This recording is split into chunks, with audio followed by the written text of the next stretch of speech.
Of all living creatures, the human infant has the most prodigious and, of course, the most fascinating powers of growth. This growth is both mental and physical. You will soon see on the screen how the infant grows and takes shape in mind as well as body. He has mind.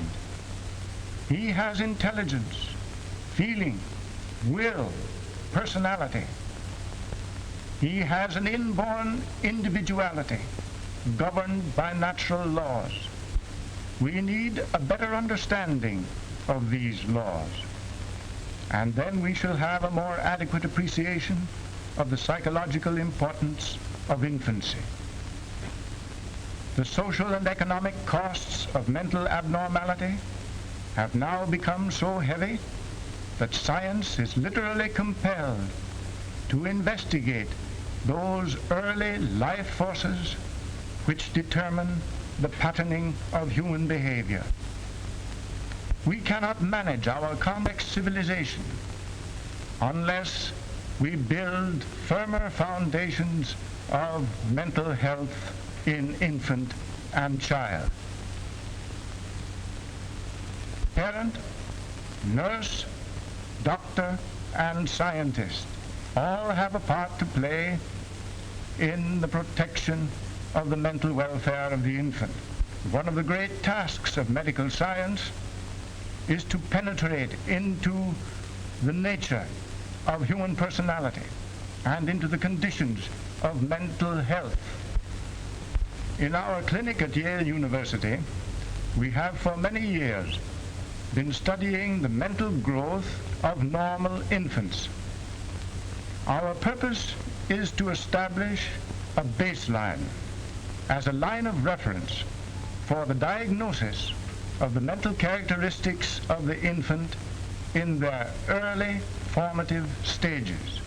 We have used the motion picture camera as a scientific tool for charting month by month the growth of the infant's behavior, his posture and locomotion, his grasp and manipulation, his play, exploitation, learning, and his social reactions.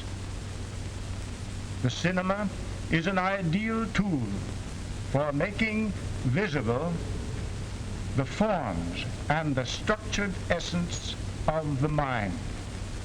Here is one of the many mothers who have helped us in our program of research. She knows that we are going to make a motion picture record of her baby in a special clinical crib in a photographic dome encased in a one-way vision screen.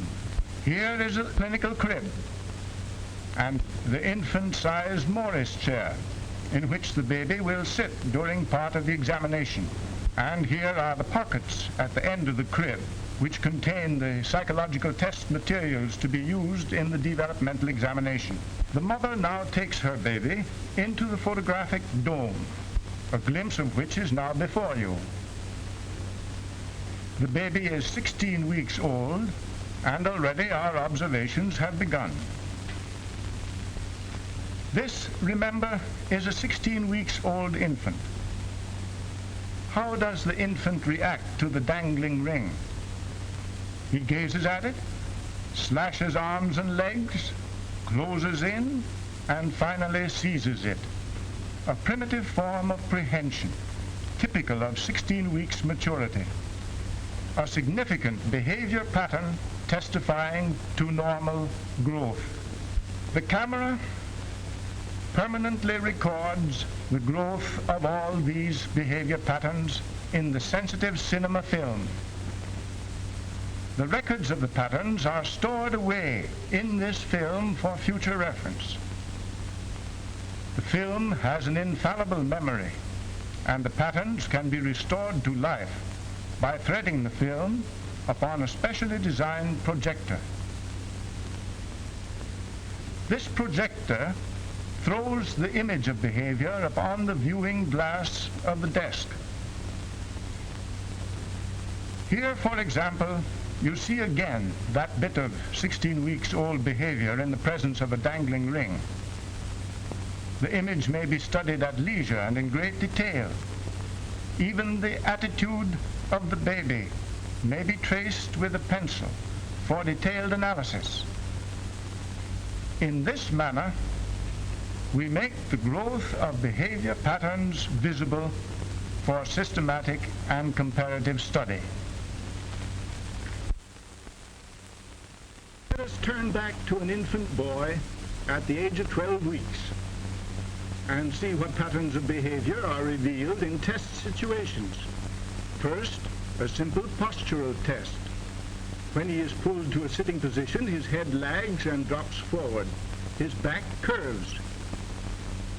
At 16 weeks of age, his head is steadier, his trunk more rigid, and his back is not so uniformly rounded as it was at 12 weeks. This is due to the advancing organization of his growing nervous system.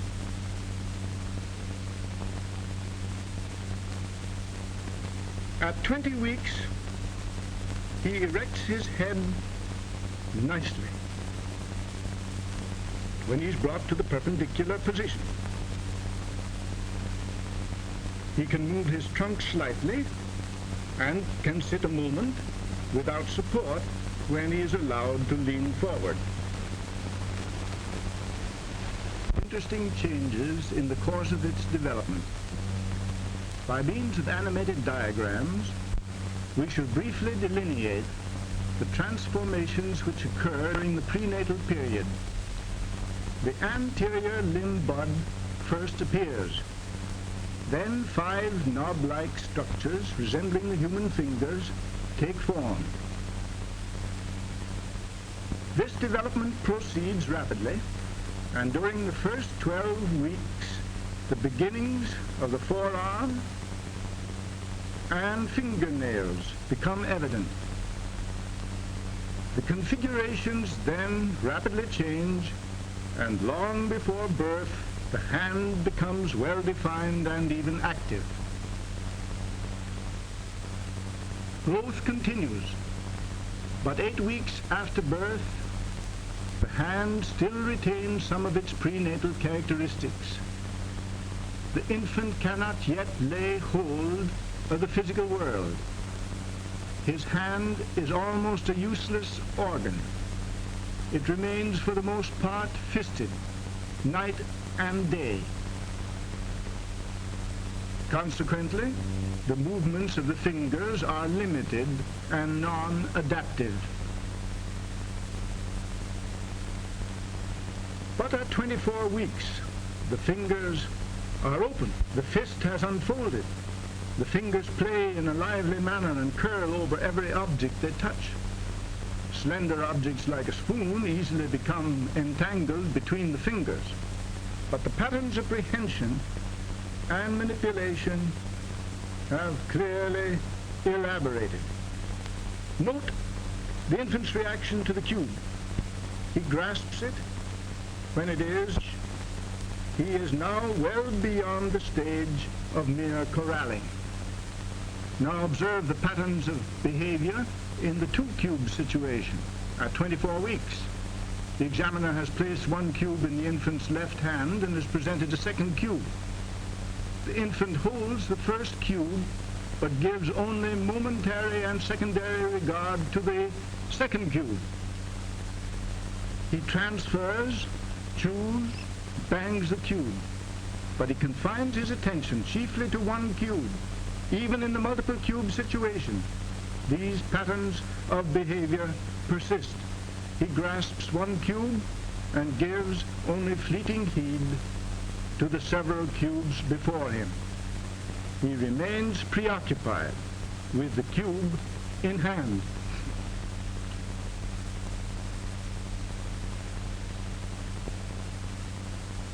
In 4 more weeks, his behavior patterns are significantly transformed.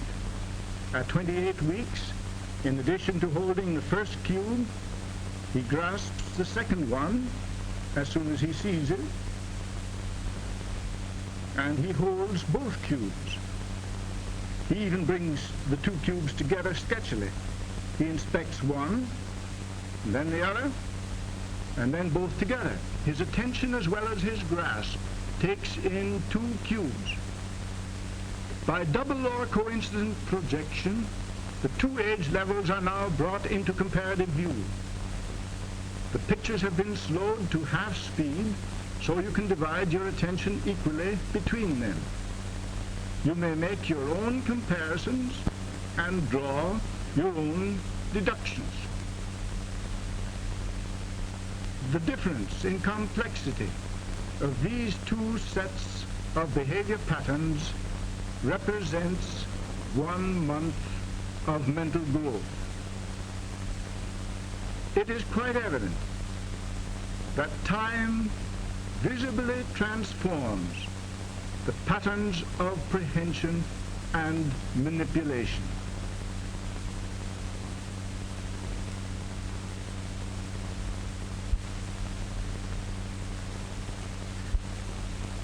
Here are depicted 6 consecutive pattern phases of cube behavior at 24 weeks. Reading from left to right, you see grasp, transfer, inspection of the first cube, inspection of the second cube, banging, and mouthing. Turning now to 28 weeks, we see these pattern phases. Regard for the second cube, prompt approach, grasp, inspection of the first cube, then inspection of the second cube, and rubbing of the two cubes. These reactions occur in pattern sequence in less than 30 seconds.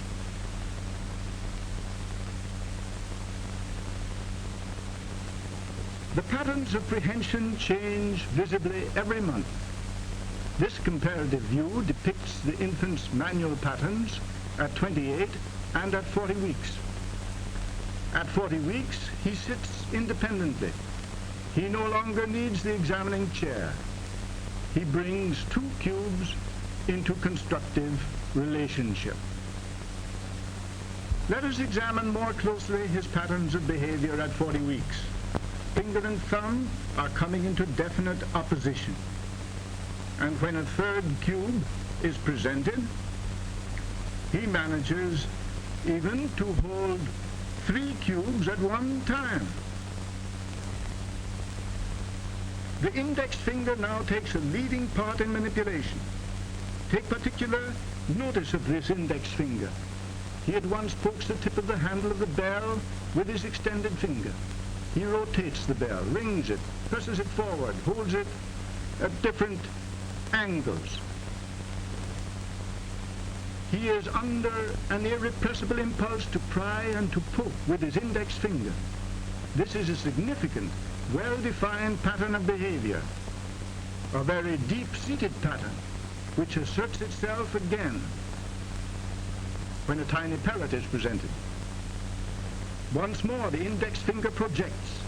He plucks the pellet, pursues it with the poking index finger.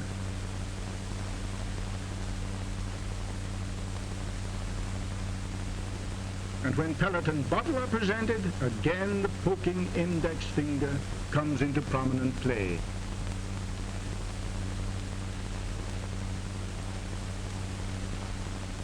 And now for a rapid survey of the progressive growth changes which transform the patterns of cube behavior from 12 weeks to 40 weeks.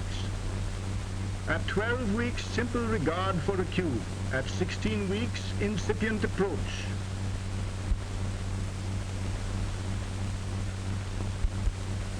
At 20 weeks, corralling and contact.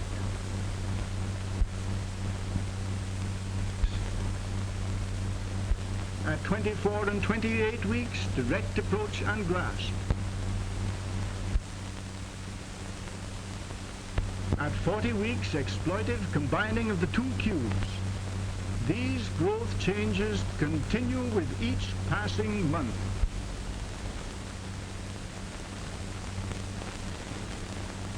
No two children, except perhaps identical twins, grow up in the same way.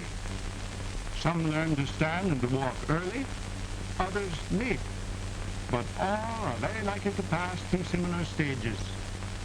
At the age of 8 weeks, this particular baby boy can wriggle, squirm, pull his knees up, move his hips, and flex and extend his legs.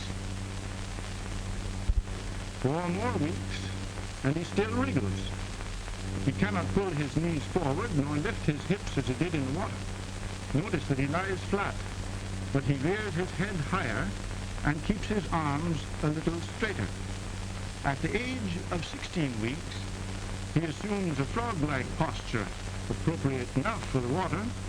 Notice that his forequarters are more highly developed than his legs. This illustrates a law of growth. The head regions take the lead in the development of motor control, and the legs naturally lag. Now, at 20 weeks, he rears his head higher. In the water, observe that he can even bring his knees to a creeping position. He rocks back and forth, but there is no coordination between arms and legs. On the floor, he seems even more helpless. He lifts his hips occasionally, but he claws the mat and is almost riveted to the spot.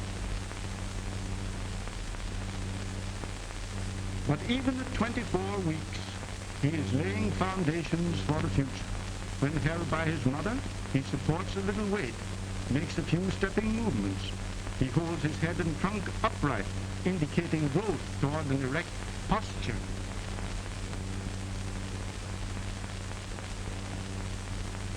On the floor, he is distinctly more agile. He rolls from his stomach to his back, but from impulse rather than deliberation. When the metronome rattle begins to sound, he notices it, but he is still pretty well anchored to the spot.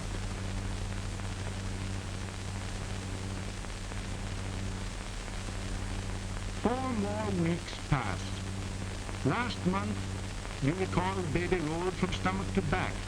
This month, he can roll in the reverse direction, a more difficult feat. So he manages to secure the toy. He needs control of posture, not only for purposes of locomotion, but for purposes of prehension and of manipulation. Now you see he is approaching the creeping stage. He sustains his weight on straight rather than on bent arms. He pats his hands on the floor. He can pivot slightly. In the next 4 weeks, he becomes still more locomotor-minded. In the creeping position, take good notice, he can now extend his right arm forward and his left leg backward. This definitely anticipates creeping. But pivoting comes before creeping. Here you see the infant executing a pivot in the clockwise direction. He almost gyrates. Arms and legs are coming into better coordination. He brings out his right hand, turns his head, twists his body, shifts his hands, extends legs. This pivoting pattern represents a growth gain. The anchor is loosening. Pivoting promises progression, ultimately.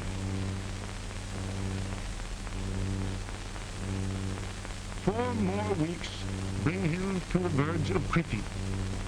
Notice how well he supports himself by his arms. His mother no longer needs to place her hand under his chin. He pulls himself forward toward the water toy and manages, finally, to secure it. On the floor, notice how he puts his legs into the creeping position and advances by a combination of crawling, creeping, and wriggling. Observe the increased agility in his movements, the flexibility of his trunk. And now, at 40 weeks, he creeps.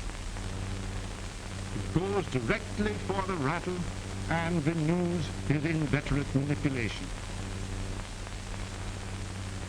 Without assistance, he assumes the erect posture.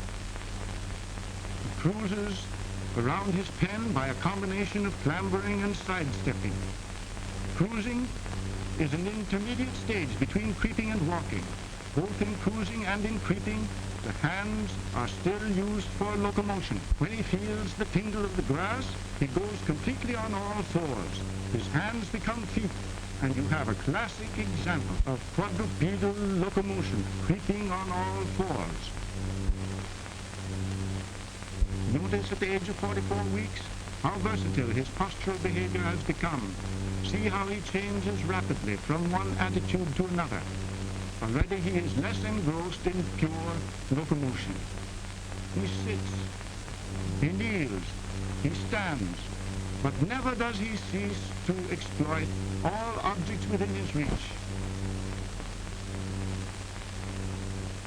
He splashes, dabbles, pokes, and investigates.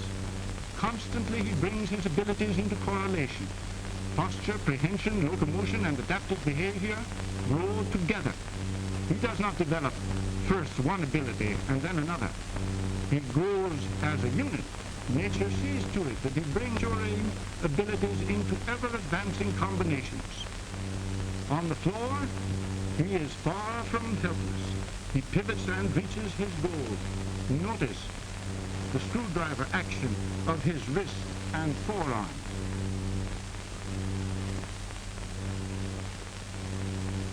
At 48 weeks, you witness further changes. There is little danger that this boy will prefer the quadrupedal method of locomotion. He is extremely efficient on all fours, but he cannot escape the force of intrinsic growth, nor can his mother. He is now under the irrepressible impulse to stand on his two own feet. He is truly becoming a biped. Ready for his first guided steps. His legs are willing, but his trunk bends backwards, his stomach forward. But notice that even at this precarious early stage, he tries to wave the rattle and to walk at the same time. Nature does not divide his tasks into small bits. She always makes demands on his total organism. 1 year old, and he walks quite alone, but not without some effort, as testified by a protruding stomach and also by a protruding tongue. During the next half year, he walks and with plenty of knee action, with adept balance over sticks and stones. The progressive stages by which this baby attained his posture and locomotion will now pass for us in brief review. 8 weeks, 12 weeks, 16 weeks, 20 weeks, 24 weeks, 28 weeks, 36 weeks, 40 weeks, 44 weeks, 48 weeks, 52 weeks, 18 months. By these gradations, this boy learned to walk.